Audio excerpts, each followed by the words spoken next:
Means देखता भी है कोई? Yes sir. अच्छे। कौन कौन देखता है रिकॉर्डिंग पुरानी? सर मैं जो डेली देखती हूँ, जब वो टॉपिक पढ़ती हूँ तो रिकॉर्डिंग ऑन कर लेती हूँ। Okay, nice. सारे डाउनलोडेड भी हैं, जितनी भी अभी तक आपने अपलोड करे हैं। ओके, ठीक है सुचित। ओके, सो कैटाइल पर्सनालिटी फैक्टर्स में हम सबसे पहले क्या समझने की कोशिश कर रहे हैं यहाँ पे? ये हम क्यों पढ़ रहे हैं कैटाइल, अल्पोर्ट? इसका पढ़ने का रीजन क्या है हमारा? क्या मिलेगा पढ़ के, क्या सीखेंगे?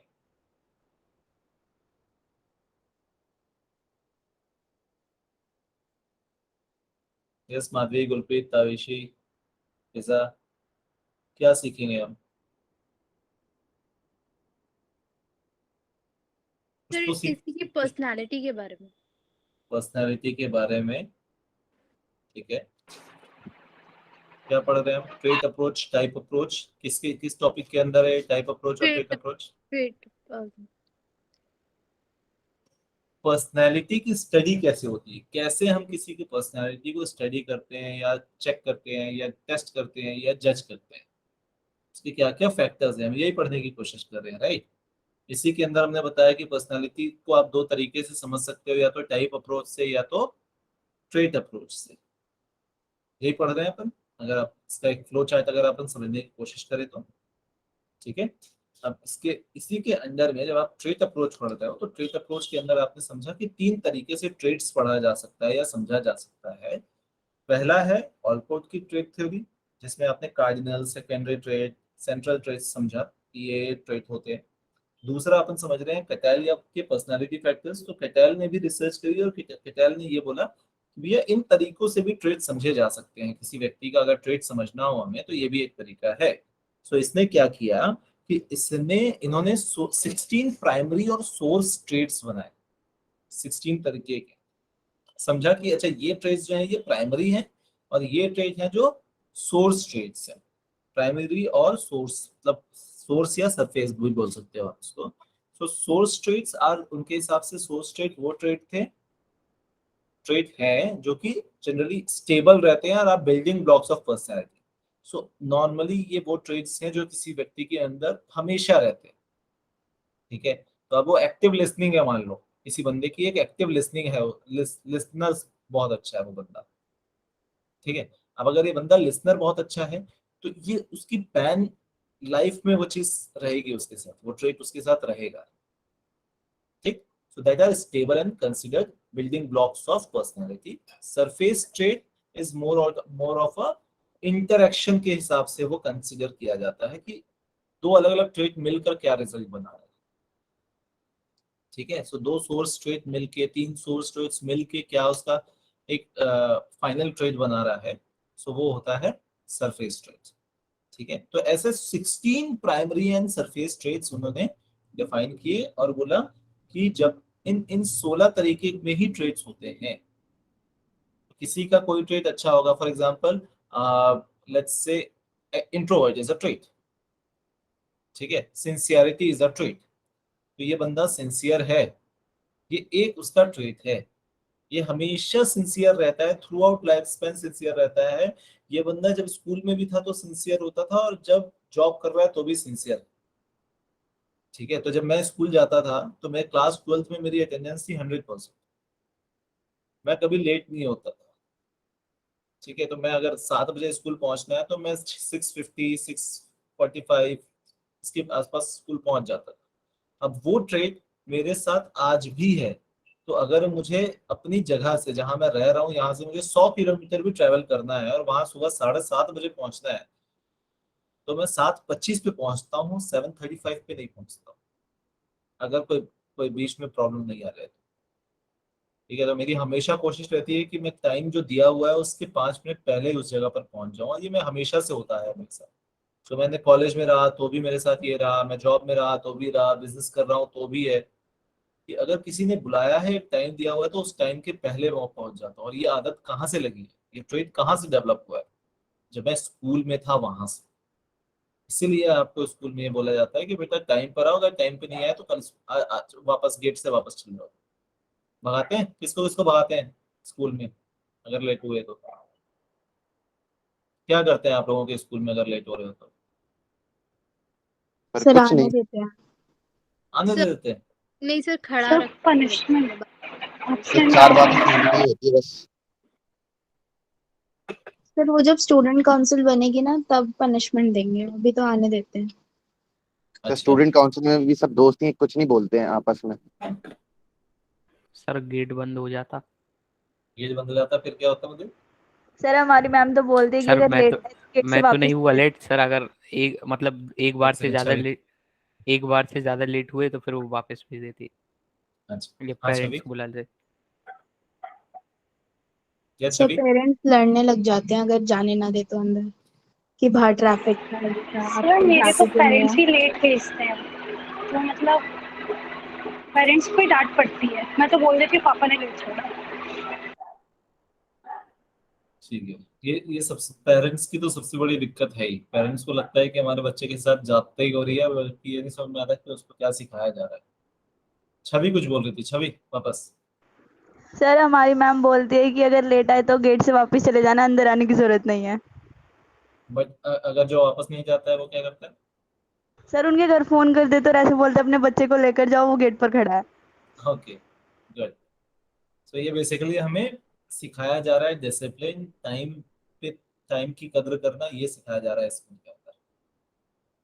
ठीक है, आपको पता है अगर एज ए एम्प्लॉय, अगर जो आपके टीचर्स हैं उनके साथ भी कुछ ना कुछ होता होगा अगर वो लेट आते हैं तो। फॉर एग्जाम्पल हमारे स्कूल का नियम ये है कि अगर कोई टीचर 3 दिन महीने में लेट आता है, ठीक है, रेस्पेक्टेड टाइम से लेट आता है, 5 मिनट भी लेट आता है 3 दिन महीने भर में, तो उसकी एक दिन की लीव जो है वो कैंसिल हो जाएगी। ठीक है, तो एक दिन की सैलरी चली जाएगी लेट से 3 लेट पे। तो वो उसको बचाने के लिए, या हमारे स्कूल में एक चीज और होती है कि हमें पहले तो अटेंडेंस देना होता है बायोमेट्रिक वाला, और उसके बाद जाकर एक रजिस्टर होता है, उस रजिस्टर में साइन करना होता है कि हम कितने बजे आए हैं। ठीक है, और एग्जैक्ट 7 बजे, क्योंकि स्कूल का टाइमिंग है 7 का, तो 7 बजे वो रजिस्टर चला जाता है प्रिंसिपल मैम के केबिन में। अब उसके बाद जो भी आया, या तो वो अपना लीव मान के चले कि भैया मैं अंदर नहीं जाऊंगा डांट खाने के लिए, कि मेरा आज का लीव ही लग जाए, भले मैं काम कर लूं पर लीव लग जाए, कोई दिक्कत नहीं है। या तो वो अंदर जाएगा और डांट खाएगा, और प्रिंसिपल बकायदा डांटते हैं उसको। ठीक है, और वो नजर में आ जाता है कि अच्छा तो 2 दिन से लेट आ रहा है ना, ठीक है। तो उससे बचने के लिए लोग जो है वो जल्दी पहुंचने की कोशिश करते हैं। ठीक, आज मैं पिछले 5 महीने में पहली बार लेट हुआ हूँ 3 मिनट। आज मैं पहली बार लेट हुआ, मेरे वाइस प्रिंसिपल ने बोल दिया अरे आज विशाल भी लेट हो गया। ठीक है, तो मैं हमेशा, मेरी कोशिश होती है कि लेट ना हो। सर तो आपको पनिशमेंट मिला? आज तो नहीं मिला, मैंने बताया ना कि 3 लेट पे पनिशमेंट है महीने के। ओके, सो ये वापस आते हैं इसमें। रेमंड कटेल, सो रेमंड कटेल ने बेसिकली 16 प्राइमरी फैक्टर्स के ऊपर एक क्वेश्चन बनाया जिसको 16 पर्सनैलिटी फैक्टर क्वेश्चन बोलते हैं। सो इस क्वेश्चन से डिपेंड करता है, डिफाइन होता है कि बंदे की पर्सनैलिटी किस तरीके की है। सोर्स ट्रेट्स कितने हैं, सरफेस ट्रेट्स कितने हैं, बेसिक ट्रेट्स को सोर्स ट्रेट बोलते हैं। सोर्स ट्रेट कैसे हैं उसके, उसकी पर्सनैलिटी किस तरीके की है, तो उसके 16 अलग अलग कैरेक्टरिस्टिक्स हैं। जैसे पंचुअल एक कैरेक्टरिस्टिक हो गया, लेट्स से ट्रेट है punctual, being punctual is a trait, being a good listener is a trait, being a good speaker is a trait. ऐसे ऐसे बहुत बहुत सारी चीजें हैं जो उसके अंदर में डिटेल में डिफाइन की गई है। ठीक है, आ रहा समझ में? इसका क्वेश्चन था ये, सोची। नहीं सर, मेरा था। आया समझ में? Yes sir. आगे बढ़े। कल हमने इसको कवर कर लिया था I guess, if I am not wrong. So Cattell हो गया था, आइजेंक की थ्योरी, यस ये भी हो गई थी, और मैंने आपको 5 फैक्टर मॉडल ऑफ पर्सनैलिटी पढ़ के आने बोला था last class, if I remember. पढ़ा किसी ने 5 फैक्टर मॉडल ऑफ पर्सनैलिटी? मैंने बॉक्स भी दिखाया था उसका। ओपननेस टू एक्सपीरियंस छवि ने पढ़ा है, फिजा ने पढ़ा है, और बस ठीक है। तो जब पढ़ लोगे तो बता देना, फिर अपन उस पर डिस्कस करेंगे। ठीक है, आगे बढ़ते हैं। Psychodynamic approach. So psychodynamic approach was given by Sig. अब हम किस चीज का अप्रोच पढ़ रहे हैं? हम पर्सनालिटी को समझने के तरीके समझ रहे हैं। अप्रोच मतलब तरीके, तो पर्सनालिटी को पढ़ने या समझने के तरीके समझ रहे हैं। Psychodynamic approach given by Sigmund Freud. Sigmund Freud कौन है? जब आप नोट्स बना रहे हो तो आपने लिखना है भैया, सिगमंड फ्रीड का एक पेज बनाना है। आप सिगमंड फ्रीड ने क्या क्या कॉन्सेप्ट दिया है वो आपके एक पेज में होना चाहिए पीछे साइड। सर वो वन फैक्टर थ्योरी दी थी। इसीलिए कंफ्यूजन ना हो, इसीलिए कुछ ऐसे साइकोलॉजिस्ट हैं जो आपको पूरे बुक में बहुत जगह मिलेंगे, तो आपने एक पेज उनके नाम पे डेडिकेट कर देना है कि भैया सिगमंड फ्रीड ने ये चीजें की है। ठीक है, Sigmund Freud was also known as the father of psychology. ठीक है, तो ये सारी चीजें आपने रखनी है यहाँ पर। सिगमंड फ्रीड ने क्या समझा, क्योंकि वो था डॉक्टर, ठीक है, और क्लिनिकल प्रैक्टिस के लिए उन्होंने ये चीज समझी थी, जहां पर वो लोगों को हिप्नोसिस करता था, हिप्नोटाइज करते थे, और हिप्नोटाइज करके उनकी फिजिकल और इमोशनल प्रॉब्लम्स को समझने की कोशिश करते थे। और वो कैसे करते थे कि बहुत सारे पेशेंट्स जो हैं उनकी फीलिंग्स, उनके एसोसिएशंस, उनके ड्रीम्स, उनके प्रॉब्लम्स को पूछते थे हिप्नोसिस कर, और ये समझते थे कि किस उसके दिमाग में क्या चल रहा है। क्योंकि यहाँ पे ये समझा जाता था साइकोडायनेमिक अप्रोच में कि पर्सन गेटिंग अ ड्रीम, कहीं ना कहीं वो ड्रीम उसकी रियलिटी के साथ एसोसिएटेड है। क्या होता है कि जो आपकी लाइफ में चल रहा होता है, जो आपके सबकॉन्शियस या प्री कॉन्शियस में चीजें चल रही होती हैं, वही चीजें, वही क्वेश्चंस, वही प्रॉब्लम, वही कंसर्न आपको ड्रीम में आता है। So dream is nothing but the unresolved problems of your daily life. अब अनरिजॉल्व प्रॉब्लम्स में बहुत सारी चीजें हो सकती हैं, मतलब कोई डर हो सकता है, कोई ख्वाहिश हो सकती है जो कि अधूरी है। जो भी चीज आपके दिमाग में, जो आपके कॉन्शियस या प्री कॉन्शियस में जो चीजें बैठी हुई हैं, वही चीज ड्रीम में आती है। आपने कभी नोट किया है? Yes sir.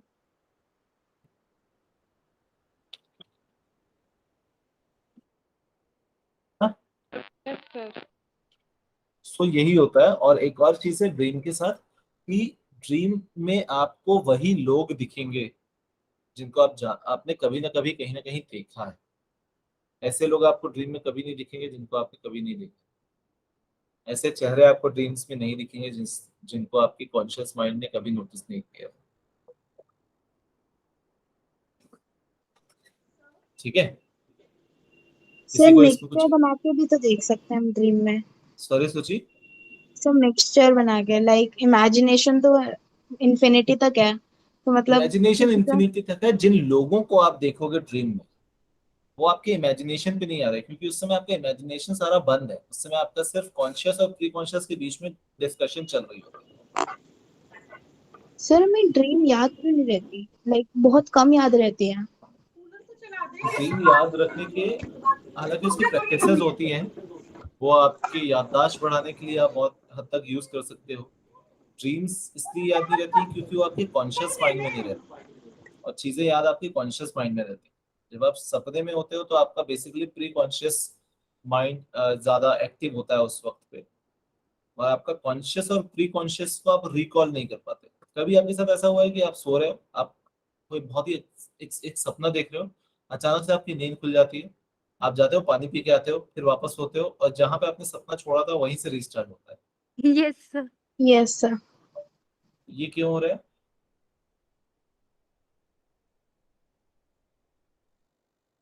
क्या लगता है क्यों हो रहा है?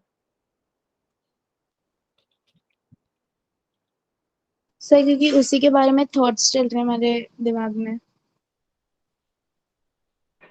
कि सर आपका समटाइम आपका प्री कॉन्शियस माइंड जो है वो एक क्वेश्चन का आंसर खोजने की कोशिश कर रहा था उस सपने में। और जब आप बीच में उठ गए तो उसको उसका जवाब नहीं मिला।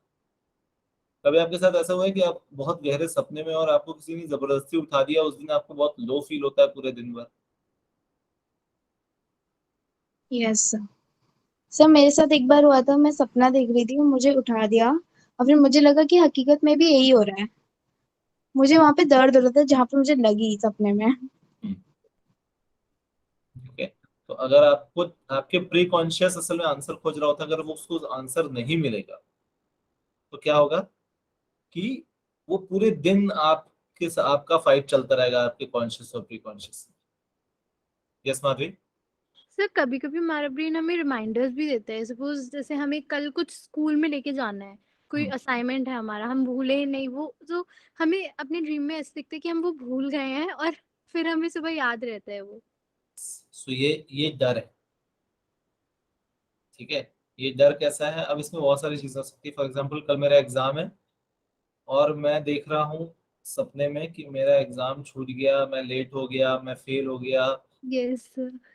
ठीक है। तो ये क्या हो रहा है कि आपके प्री कॉन्शियस जो है वो आपको बता रहा है, वो आपका जो डर है वो दिखा रहा है। तो अगर कोई मुझे आके ये बताए कि सर ऐसा ऐसा मुझे सपना आया है, तो आई ट्राई टू अंडरस्टैंड कि ओके आपकी लाइफ में ऐसा कुछ होने वाला है क्या जहां पर आपको रिजल्ट की बहुत जोर से एक्सपेक्टेशंस आ रही है कि यार मैं मुझे ये चीज करनी है यार लाइफ में, कहीं ये चीज छूट ना जाए। ट्रेन छूटी है किसी की आज तक? सर कभी ट्रैवल नहीं की। Yes sir, 2-3 times. सपने में? सपने में नहीं। सपने में भी नहीं किया ट्रैवल। सर सपनों में कई बार जैसे कि माउंटेन से गिर गई, हम्म। मतलब बहुत डरावने सपने, मैं उनको देखते ही नींद खुल जाए। ठीक। बिल्कुल होता है ऐसा। हर सपने के पीछे जब हम डिटेल में जाते हैं साइकोडायनेमिक में कि आपको वो सपना क्यों आ रहा है और आपकी लाइफ में भी क्या चल रहा है, किस तरीके की चीजें चल रही हैं, तो हमेशा समझो आपके कॉन्शियस और प्री कॉन्शियस के बीच में वो चीजें हो रही हैं। तो आपका जो कॉन्शियस माइंड है वही आपके सपनों को गवर्न करता है बेसिकली। बट क्योंकि वो चीज प्री कॉन्शियस में रहती है, इसलिए जब आप सो के उठते हो तो आपको वो चीजें याद नहीं रहती कि मैंने सपना क्या देखा था। तुरंत तुरंत भले याद रहेगा, बट आप उसको 1 घंटे बाद याद करने की कोशिश करोगे तो आपको याद ही नहीं आएगा कि क्या हुआ था। ठीक है। कुछ चीजें ऐसी होती है, कुछ कुछ सपने ऐसे होते हैं जो याद रह जाते हैं, खासकर जो डरावने सपने होते हैं जिसमें आप डर के उठते हो या आपने सांप देख लिया होता है, आपको एग्जाम का जो फियर होता है कि मैं एग्जाम में नहीं पहुंच पाया, फेल हो गया। ठीक है। ये सारी चीजें याद रह जाती है कई बार। सर मैंने नोटिस किया है कि अगर मैं रात को एक्शन मूवी देखूं तो मेरे को ऐसे ही सपने आते हैं फिर। यस, ये भी एक बहुत इंपॉर्टेंट पैरामीटर है कि आप, क्योंकि आपका कॉन्शियस माइंड लास्ट इंफॉर्मेशन वही लेके है ना। No Pratima, you are not audible. तो आपने सॉरी। लास्ट इंफॉर्मेशन अपने दिमाग को क्या दी है, वो चीज गवर्न करेगी आपका पूरा ये सपना इनिशियल। यस करिश्मा। सर मैं ये पूछ रही थी, सर ऐसा कभी कभार होता है कि हमने हमारी लाइफ में कुछ ऐसी चीज हो रही है, Fatima, you are trying to say something, but that's again not audible. Yes, Karishma. ऐसी कोई चीज जो हमने आज देखी कि यार मेरे साथ कुछ आज हुआ, लेकिन मुझे ऐसा लगता है वो मेरे साथ पहले भी हो चुका है कहीं। Yes, yes. वैसा बहुत बार हुआ है कि मेरे साथ कुछ ऐसे इंसिडेंट हुए हैं जो मुझे लगता है मैंने पहले भी कहीं शायद हुआ है मेरे साथ, या मैंने हाँ, सेम चीज कहीं देखी है। यस सर, ऐसा होता तो है। मैं सेम बोलने वाली थी अभी। Yes sir. सबके साथ होता है। सर मेरे सपने सच हो जाते हैं तो एक बार सर मुझे ये सपना रियल आया। होता है कि इमेजिनेशन? इसका एग्जैक्ट जवाब तो मेरे पास भी नहीं है, बट ऐसा होता है and that's quite normal. Sir कुछ कहते हैं कि आपके ड्रीम में पहले आ चुका है, हाँ, ये होता इसीलिए है। आपको लगता है। कई बार ये होता है ना कि जो आपका सिक्स्थ सेंस है वो आपको पहले से ही बता देता है कि क्या होने वाला है। ये आपका अनकॉन्शियस माइंड है। अनकॉन्शियस माइंड का एक अलग ही कॉन्सेप्ट है। ठीक है। So unconscious mind, Archita, you are trying to say something and that's not audible. Unconscious mind में क्या होता है, it's also known as universal consciousness. इस पे हमने डिस्कशन किया था शायद, इफ आई रिमेम्बर। हमने अनकॉन्शियस माइंड यूनिवर्स, यस, अब आई अर्षिता आपकी आवाज कुछ तो आ रही है। Oh, sir, I have a question yes related to that dreams. Sir, I have seen lots of people saying that dreams do contain some kind of meanings. Is that true? Yes Yeah, is that true? Yes, it does, it is true. Okay. Meanings to what extent, पहले आप मुझे ये बताओ। Meaning to what extent, sir? Means सब आप जैसे कोई भी देखें तो मैंने बहुत सारे लोगों को कहते सुना कि अगर आप सपने में सांप देखते हैं तो इसका मतलब आप किसी अपने दुश्मन को देखते हैं, काइंड ऑफ थिंग्स। देखो क्या होता है, आप अगर सपने में सांप देख रहे हो, मतलब क्या Yes. देख रहे हो आप, या तो सांप आप देख रहे हो कि वो आपके सामने से जा रहा है, आपको हैप्पी फीलिंग आ रही है, या तो आप ये डरावनी फीलिंग आ रही है कि आपको सांप ने काट दिया, ठीक है, या आपको पकड़ लिया है, ऐसे रोटेट कर लिया है आपको, Yes, sir. ठीक। तो उसके साथ इमोशन कौन सा है, वो हैप्पी फीलिंग है जिसमें आप देख रहे हो कि हाँ आपके सामने से जा रहा है, आपको बहुत अच्छा लग रहा है कि यार क्या खूबसूरत सांप है, या आपकी फटी में है उसको देख के। दैट इंडिकेट्स कि आपके प्री कॉन्शियस माइंड में या तो किसी बात का डर है, अब वो हेल्थ वाइज डर हो सकता है, वो डर कुछ भी हो सकता है। सो बेसिकली आप उस जो इमोशन पे उस समय आपको जो इमोशन फील हो रहा है, वो इमोशन आपके प्री कॉन्शियस में किसी और वजह से रहेगा। Yes, sir. That does not mean कि आपको रियलिटी में भी सांप काटेगा। ना, और that does not that mean. Okay. It means कि आपको डर है अपनी हेल्थ को लेकर, और वो डर को शोकेस कर रहा है आपका सपना किसी और तरीके से। So once I saw a Yes. snake head that was totally apart from the body, only snake head. हाँ, And I हाँ, told someone, and he said that means like your enemy is killing any. मैं मतलब इन सब चीजों में believe नहीं करती, मैंने कहा ठीक है चलो हो जाएगा तो देखा जाएगा। फिर मैंने उसको याद भी नहीं रखा, बहुत पर हम सारी अभी चीजें हो बात। सकती हैं। हाँ, Yes. बहुत सारी चीजें हो सकती हैं, तो उसको अपने को पूरा एनालिसिस पे जाना पड़ता है कि भैया लाइफ में क्या चल रहा है, कैसे हो रहा है, क्या हो रहा है, कौन आपके दुश्मन है। दुश्मन हालांकि नहीं होते, बहुत कम होते हैं। तो किसके साथ आपको प्रॉब्लम चल रही है, किसके साथ लड़ाइयाँ चल रही हैं, आप अपना जो आपका कॉम्पिटिटर है, आप क्या चाहते हो उसके साथ करना। कई बार ये भी होता है कि मैं अपने कॉम्पिटिटर को फेल करना चाहता हूँ, या मैं चाहता हूँ कि भैया मुझे फर्स्ट आना है, वो फर्स्ट ना आए। तो ये सारी चीजें भी अपने को अलग अलग उसमें अलग तरीकों से आपको सपने में दिखते हैं। क्या बेसिकली क्या है, जो आपका कॉन्शियस माइंड या प्री कॉन्शियस माइंड में जो थॉट्स हैं, वही चीज सपने में आ रही है, बस उसका प्रेजेंटेशन अलग तरीके का है। Yes, sir. So sometimes I feel or that I observe this also that सोने से पहले कुछ भी अगर सोचा हो ना, उसी वही कंटिन्यू होता रहता है। कभी आपने लोग खुद हाँ, वो नोटिस तो किया हो तो? obvious सी बात है ना कि अभी अभी हमने डिस्कस किया कि जो लास्ट थॉट आप अपने दिमाग को देकर सोते हो, आपका दिमाग उस तरफ प्री कॉन्शियस के साथ डिस्कशन चालू कर देता है, क्योंकि यही प्रोसेस है कि आपने दिन भर में जितना भी आपके कॉन्शियस माइंड ने एक्सेप्ट किया है इंफॉर्मेशन दिन भर में, Yes, ठीक है। सो दिमाग Yes, जब sir. सोता है, जब हम सोते हैं, तो वही चीजें वो प्रोसेस करके प्री कॉन्शियस में डालता है। Yes, sir. इसलिए सोना जरूरी है कि आपने जितनी भी चीजें दिन भर में की है, ठीक है, वो इंफॉर्मेशन स्टोर करने का टाइम होता है, तो वो इंफॉर्मेशन फ्लो कर रहा होता है, और उसी फ्लो के बीच में आपके सारे क्वेश्चन, सारे डाउट्स जो है वो सपने के रूप में आपको दिखते हैं। तो इस कारण से जब आप सोने वाले हो, सोने से पहले आप, इसलिए बोलते हैं ना कि सोने के पहले फोन छोड़ दो, आधे Yes, sir. घंटे 1 घंटे पहले फोन साइड में रख दो। क्यों? क्योंकि आपका दिमाग ताकि शांत हो। अगर आपको कोई बुक पढ़ने की आदत है तो आप बुक पढ़ो, कोई अच्छी बुक पढ़ो, ताकि उस थॉट को लेकर आप सो। जब आप उस थॉट को लेकर सोगे तो आपका प्री कॉन्शियस जो है वो शांत रहेगा, Yes, sir. क्वेश्चंस नहीं आएंगे बहुत, तो आपकी नींद अच्छी होगी। जब रील देखकर सोगे तो आपके प्री कॉन्शियस वो थॉट लेकर सोएगा, और उस कारण से आपकी नींद अच्छी नहीं होगी। Yes, sir. मैंने भी देखा था कभी someone was talking about the things that happen in some dream and they also observed in real life. आप बात हो रही थी ना? हेलो? या अभी बात हो रही थी sir, I have read from somewhere this concept is known as deja vu, आपने सुना हो तो? हाँ, तो सर ये क्या रियल होता है? ये होता है, बिल्कुल होता है। और इसके पीछे एक मेजर कॉन्सेप्ट है जो कि हमारे शास्त्रों में लिखा गया है, यस सर। जिसको हम अनकॉन्शियस माइंड बोलते हैं। अनकॉन्शियस माइंड का कॉन्सेप्ट पता है? चलो आज अनकॉन्शियस माइंड पे थोड़ा सा डिस्कशन कर लेते हैं। Imagine. So I'll take questions from Suchi and Chavi, but we need to understand this unconscious mind. So there are three types of mind होते हैं। अनकॉन्शियस सबसे नीचे, जिसके बारे में हमें बिल्कुल नहीं पता होता। उसके ऊपर होता है प्री कॉन्शियस।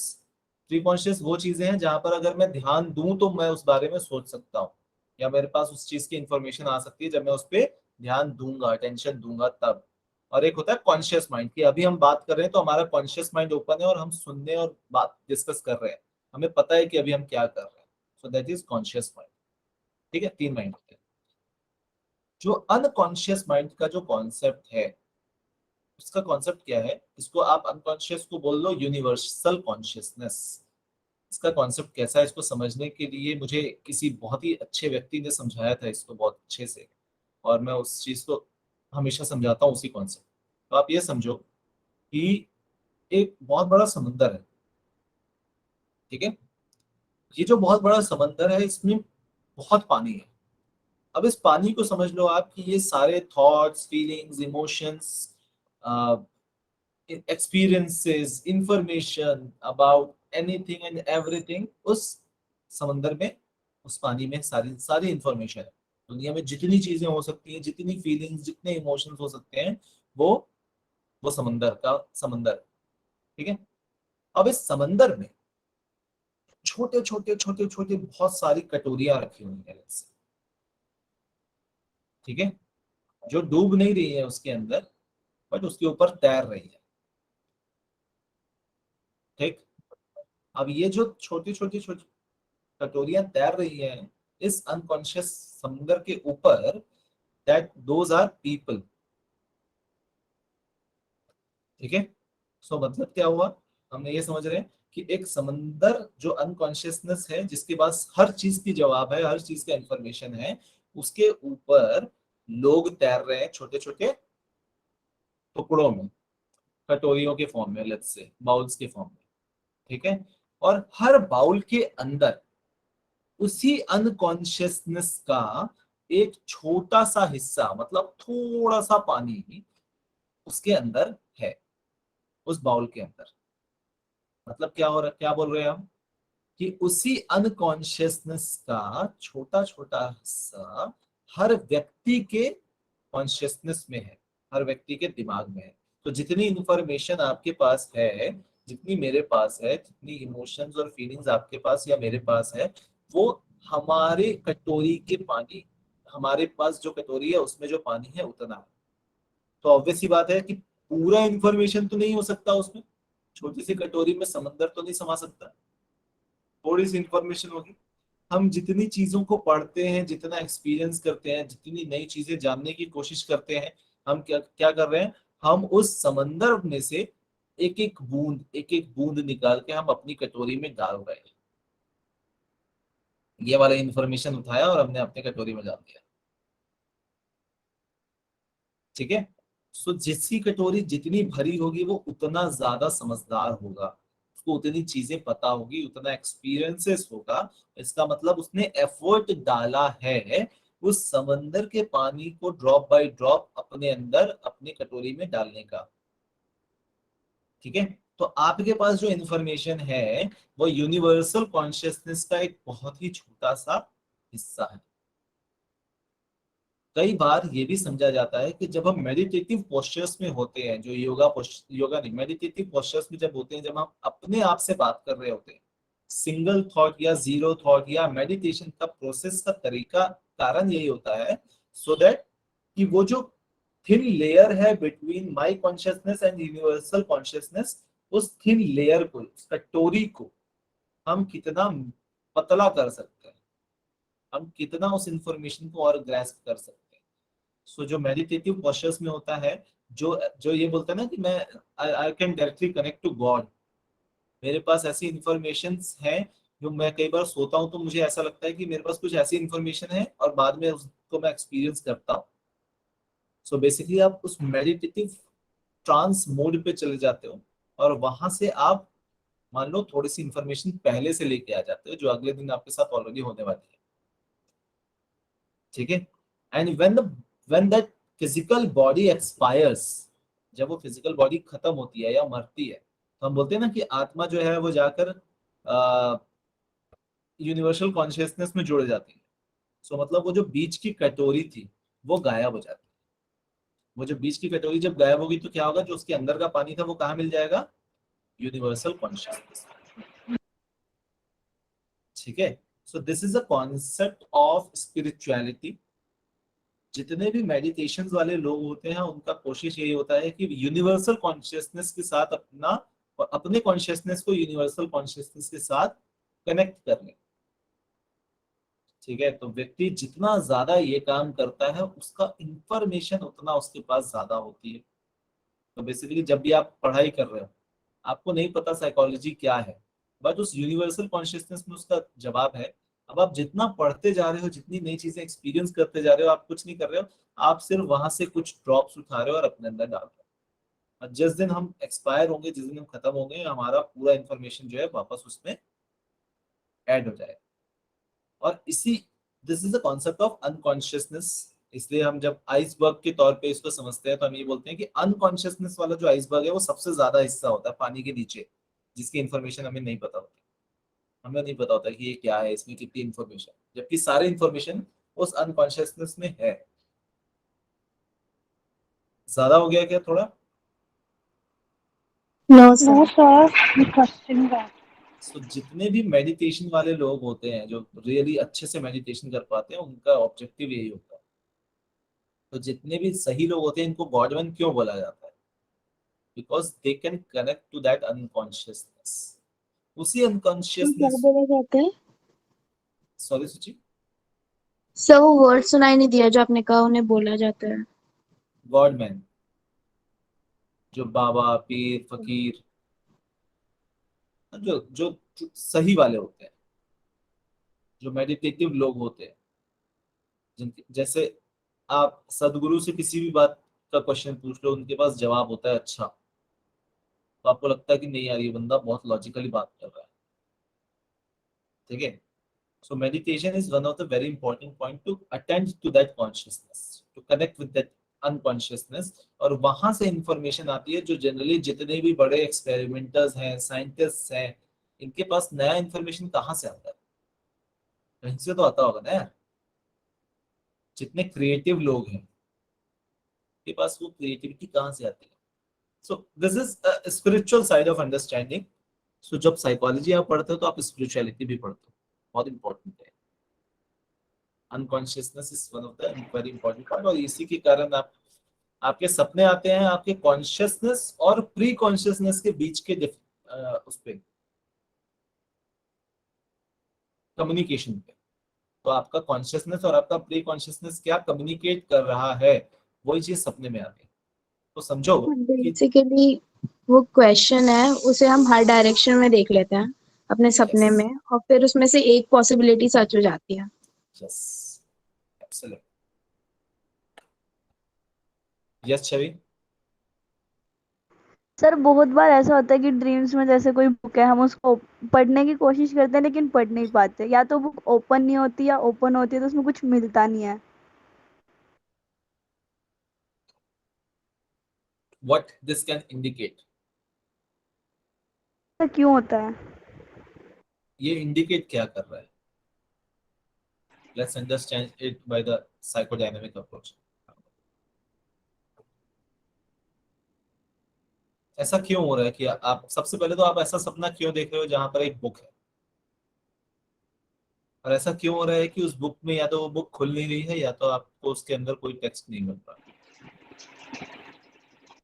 सर उस इंफॉर्मेशन तक पहुंचना है लेकिन पहुंच नहीं पा रहे। तो आपका दिमाग जो है उसको किसी चीज का जवाब चाहिए, बट उसको वो जवाब मिल नहीं रहा है। ठीक है। उसको नहीं पता कि वो जवाब कहाँ है। और आपका दिमाग नई चीजें बना नहीं सकता सपनों में। वो उतना ही प्रोसेस कर सकता है जितनी इंफॉर्मेशन दिमाग के अंदर है। आपके प्री कॉन्शियस और कॉन्शियस माइंड में जितना इंफॉर्मेशन है वो उसी चीज को प्रोसेस करता है। ठीक है, तो जितने आपके घर में मसाले हैं उसी मसाले को प्रोसेस कर रहा है, उसी से एक सब्जी बना रहा है।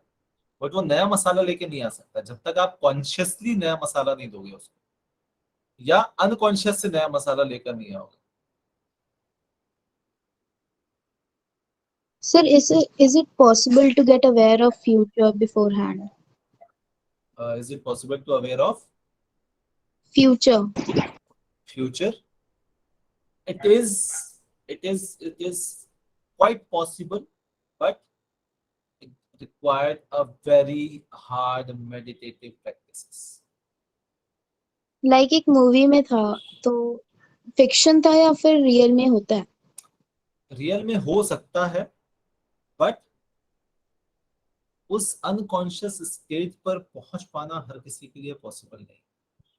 बहुत कम लोग हैं जो उस अनकॉन्शियस स्टेज पे पहुंच पाते हैं जहां से उनको जब जो मैंने बात की ना कि जितना थिन लेयर होगा, जितना व्यक्ति अपने अनकॉन्शियस से कनेक्ट हो सकेगा, उसके पास हर चीज का जवाब होगा।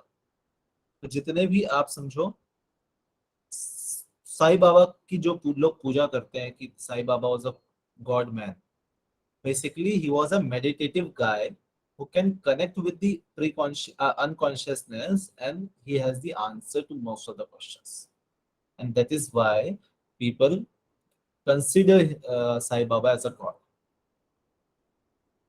So yes, future समझा जा सकता है, but that required a very hard meditative practices. Okay, sir. जो पुराने जमाने में लोग तपस्या करते थे, what was that? Meditation. Was a meditation.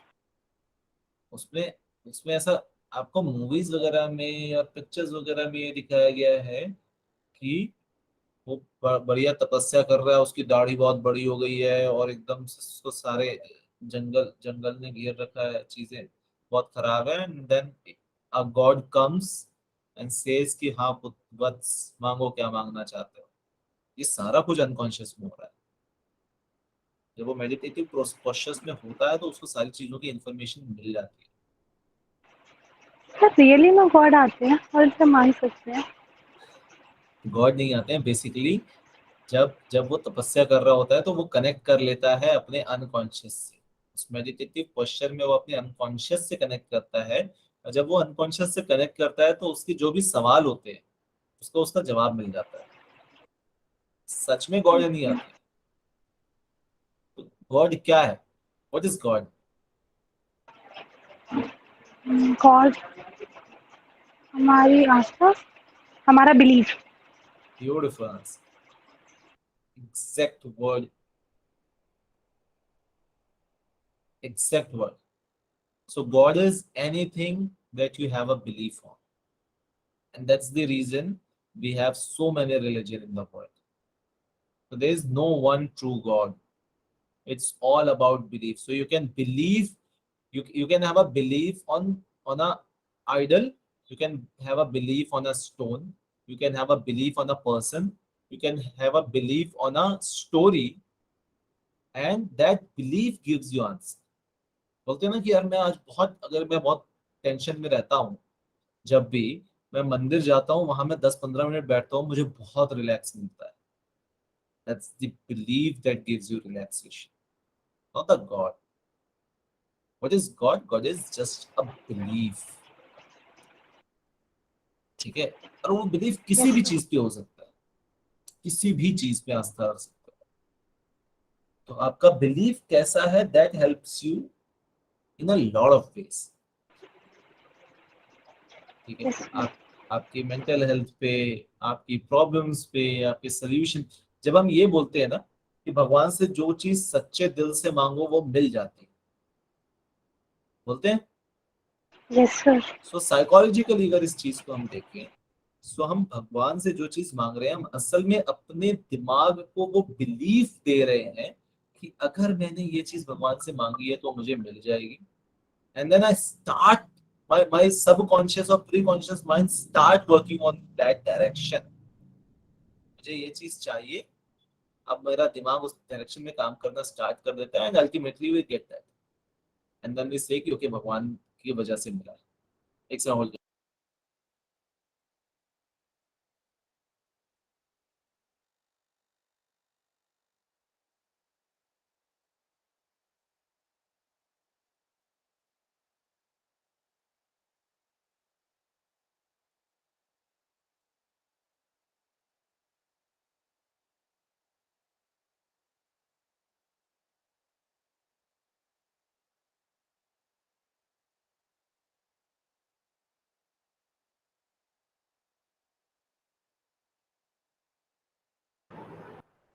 Yes सुची।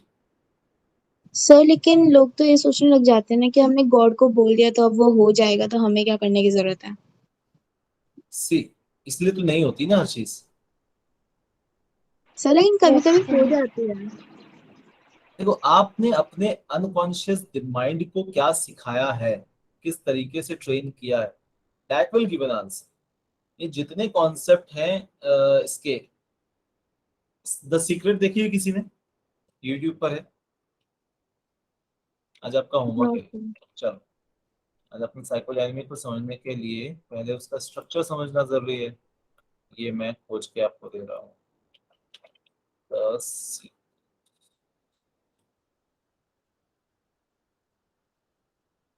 तो कॉन्सेप्ट है कि जिस चीज को आप पाने की इच्छा करते हो, उसको आपको सारी कायनात उससे मिलाने में लग जाती है।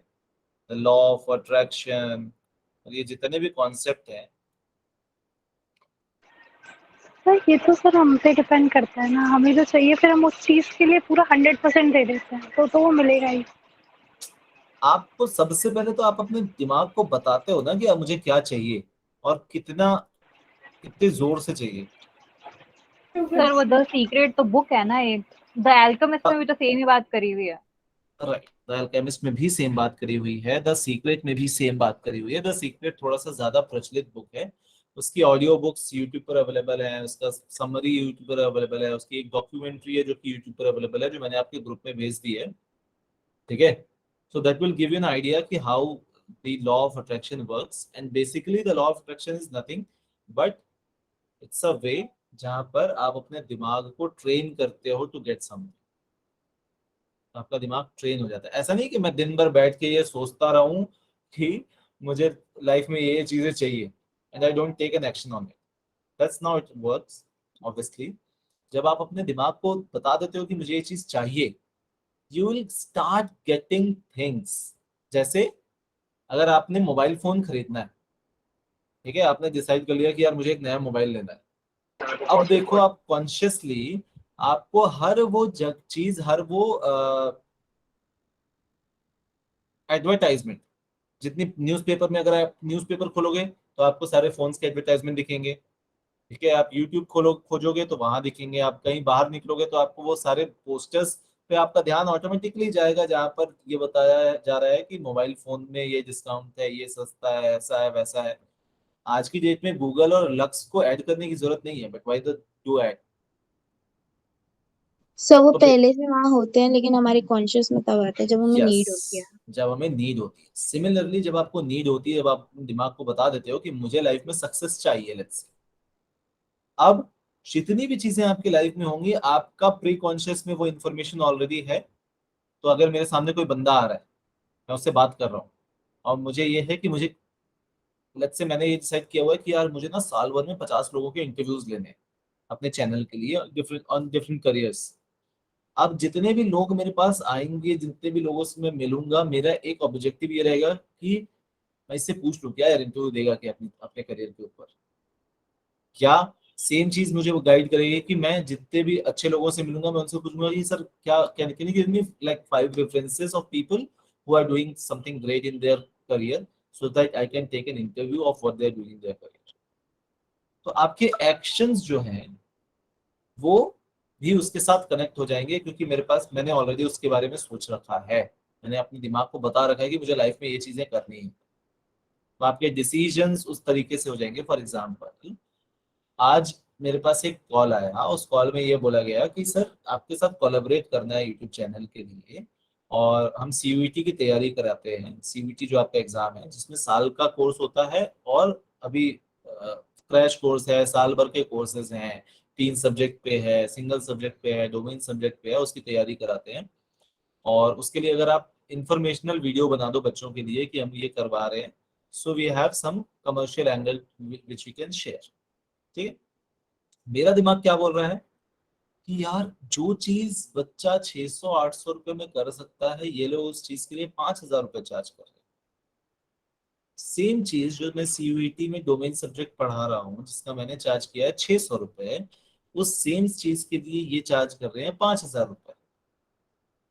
तो मेरा क्वेश्चन, फिर मैंने अपने मेंटर को फोन लगाया, मैंने बोला सर मुझे ये समझ नहीं आ रहा कि मुझे ये चीज करनी चाहिए प्रमोट या नहीं करनी चाहिए। कहीं ऐसा तो नहीं हो रहा है कि मैं बच्चों को जबरदस्ती उस तरफ प्रमोट कर दे रहा हूँ जो कि उनका नुकसान है। तो मेरा दिमाग क्या है, क्योंकि मेरे दिमाग में ये चीज है कि यार अगर बच्चे का किसी का नुकसान नहीं होना चाहिए और उसको जेन्युइन चीज मिलनी चाहिए।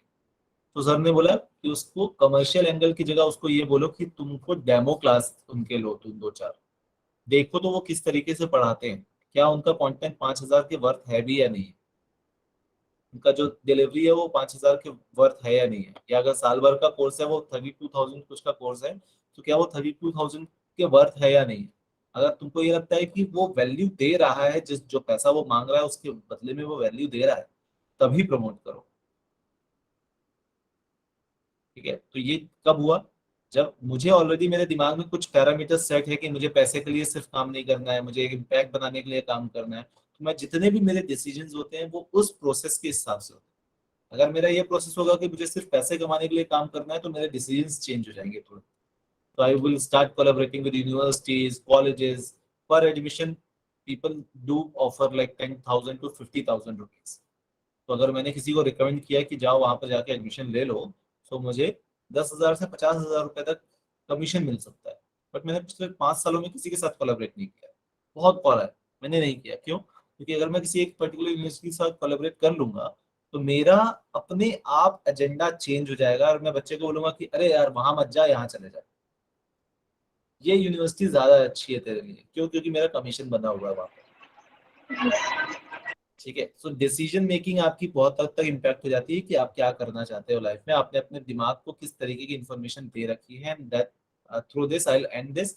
आपका होमवर्क है द सीक्रेट देख कर आना है, then will discuss about psychodynamic approach. Why we are ending this, because 8:45 से I have another class. Thank you sir.